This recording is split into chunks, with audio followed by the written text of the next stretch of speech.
Hello guys, I'm Marjorie Kanaga and welcome back to my YouTube channel. And I'm also here with a guest. And kindly introduce yourself. Thank you. My name is Lavina Chiongodwar. Yeah, I stay in Kisumu. Yeah. So Lavina Chiongodwar is an executive director and a founder of an organization called Heart to Heart Smile Organization. Many people always ask why Heart to Heart Smile Organization, but it's Heart to Heart Smile Organization because we give from deep our heart, they receive from their heart, and by the end of the day, our beneficiaries smile.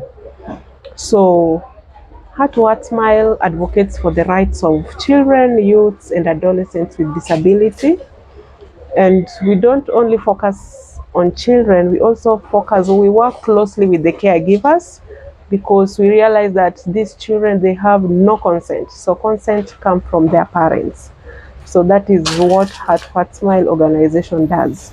So you work with the people with disability or the learners with disability. Exactly. So how do you help the learners with disability? Okay, in our program we have different thematic areas. That is health, whereby in health, what we do, we focus so much on referral pathways because we still don't have funds to run our programs. So under health, we talk to parents so that they can take their children to the hospital, because once you have a child with disability, automatically they'll depend on the occupational therapy, the physiotherapy. So we talk to parents the importance of taking their children to hospital to get those services. Another thing is that we focus on maternal health and newborn. This is the prevention measures. We want to focus so much on prevention measures rather than curative or rehabilitative measures. So we realize that there are these types of disabilities that can be prevented. And how can they be prevented? We focus on mothers, the importance of preconception. We talk to young girls like you, because when you'll find that when a mother is pregnant, they don't go to postnatal or antenatal care, and that is where disability comes in. The 1,000 days life in a child. So we tell them the importance of going for pre and postnatal care. We tell them the importance of taking the IFAS, the folic acid. You know, in most cases, unauliza mzazi, are you taking the folic acid? They say, no, it really smells bad. Or if I take it, I vomit. Remember, when you take that folic acid, it helps in the developmental milestone of a child. So there's this condition called spina bifida and hydrocephalus. I think you've seen children with growing heads. They develop spina bifida, which can lead to hydrocephalus. This is because they didn't take IFAS when they were pregnant, or there was no good nutrition when the mother was pregnant. So we focus on that, on health, on education. We talk to parents to take their children at the EAC center. Like today, we are in the EAC center, Educational Assessment and Resource Center, where if a child is having disability, for that child to be integrated to school, they have to be assessed in those centers for them to be taken in regular schools. This is because after assessment, they'll see the need of taking them to the school that fits them. So on education, we talk to parents because most parents don't know what happens at the EASC center. So we create awareness and sensitization on why they should be taken for assessment center. Under education also, there are children who are locked in the house, they don't go to school. Why are they not going to school? These children, they need the assistive devices, things like wheelchair, the crutches. So you'll find a child at home and the mother cannot afford the wheelchairs or the crutches. So we don't have any fund for this, but we talk to well wishers and friends. They donate us and we give to these children. So there is so much need on that area, and we are still looking for those who are willing to work with us so that we can donate these assistive devices. When we talk on rehabilitation measures, we work with the hospitals, like we work with APDK, we work with Nyabondo Rehabilitation Center. For Nyabondo Rehabilitation Center, we do medical outreaches within Kisumu County. because we realize that there are children who are born with disability which can be corrected at an early age. These are the cleft lip palate, clump foot. So these are things that can be corrected. So we go out, look for those who are in need of those surgeries, and then we refer them either to APDK or to Nyabondo Rehabilitation Center for them to get those services, the surgeries and whatever they need. And in this area, we talk to parents the importance of NHIF. So if you are a parent and you have a child with disability, make sure you have NHIF cover because it really helps. Because these children, they'll need medical intervention now and then. So NHIF is key and will help. We also have a component of economic empowerment. Economic empowerment, we have these parents whereby we help them form support groups. So these support groups, they always come, they have table banking.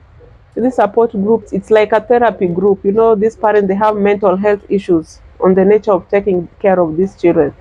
So when they interact, at least if you come in that group, you realize that your case is more better than the other. So it is very therapeutic.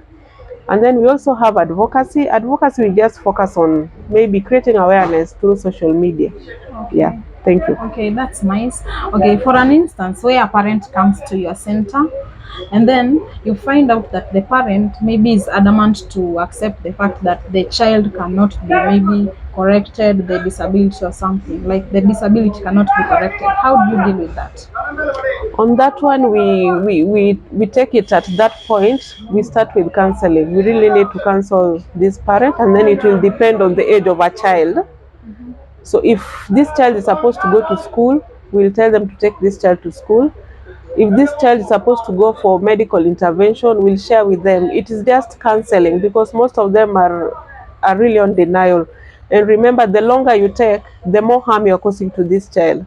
So it's better you accept early so that maybe it is something that can be corrected at an early stage. So parents should not ignore this.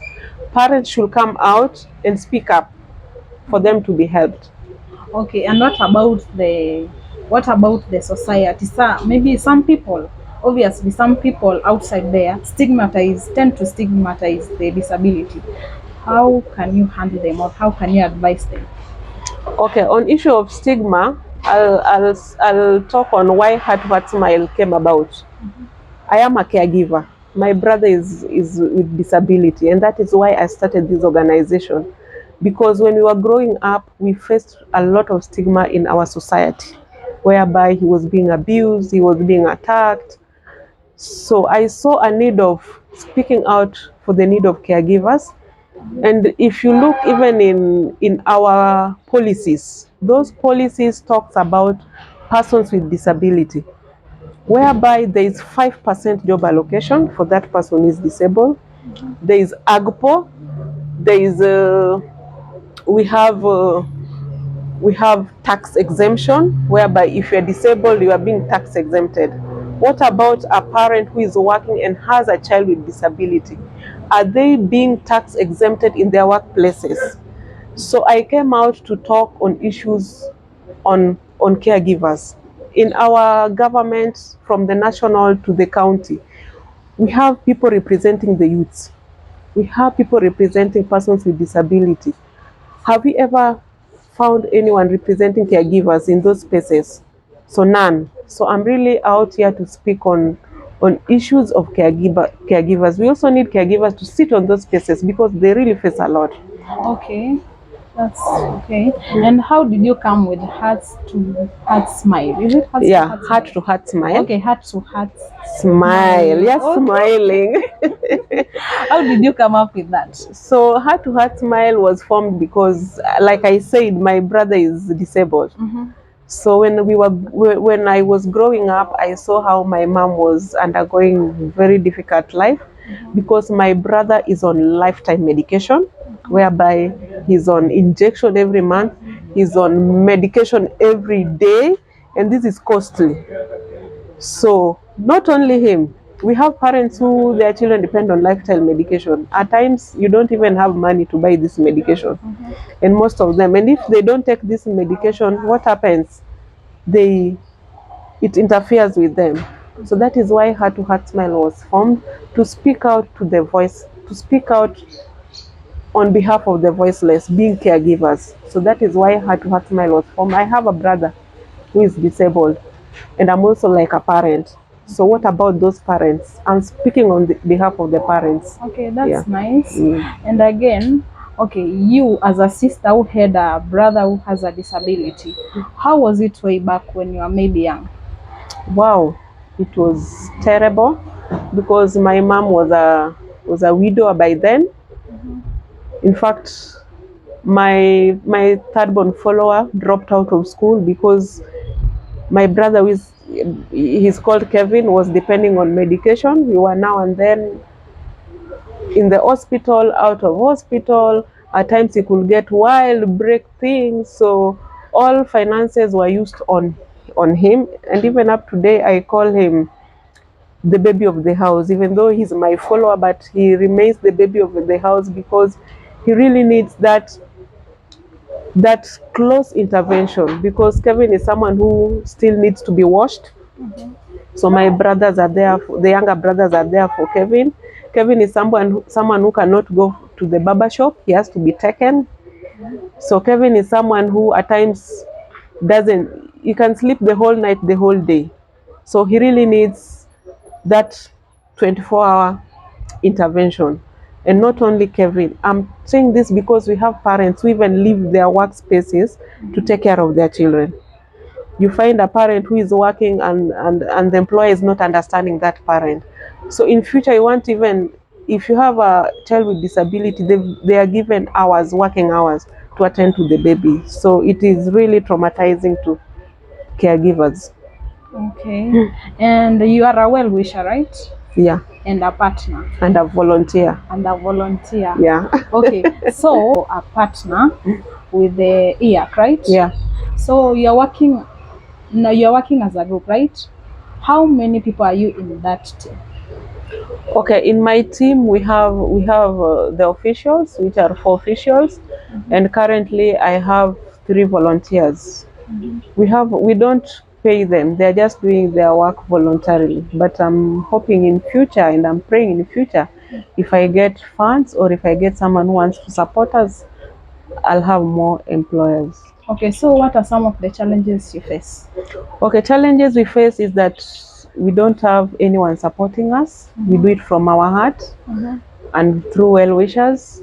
So challenges we face is that we cannot help. Our hands are tied because of resources. We can't reach out to many people because we have a Facebook page that is Heart What Smile. Those who are on social media, you can go in that page and like our page. You'll see just a heart smiling. It's red in color. We have a Twitter account that is HH Heart, at HH Heart. You'll find us on our Twitter so that you see what we do. Okay, so what do you have to tell people outside there who are maybe stigmatizing disability? Yeah. Okay, disability is not inability. And remember, even you can be disabled at one point. So we are all destined in one way or another to be disabled. So don't stigmatize because you don't know. Okay. Thank you so much. And guys, that has been it with our video. And thank you so much for coming through. Thank I you. really appreciate. Thank you. Okay, bye. Bye.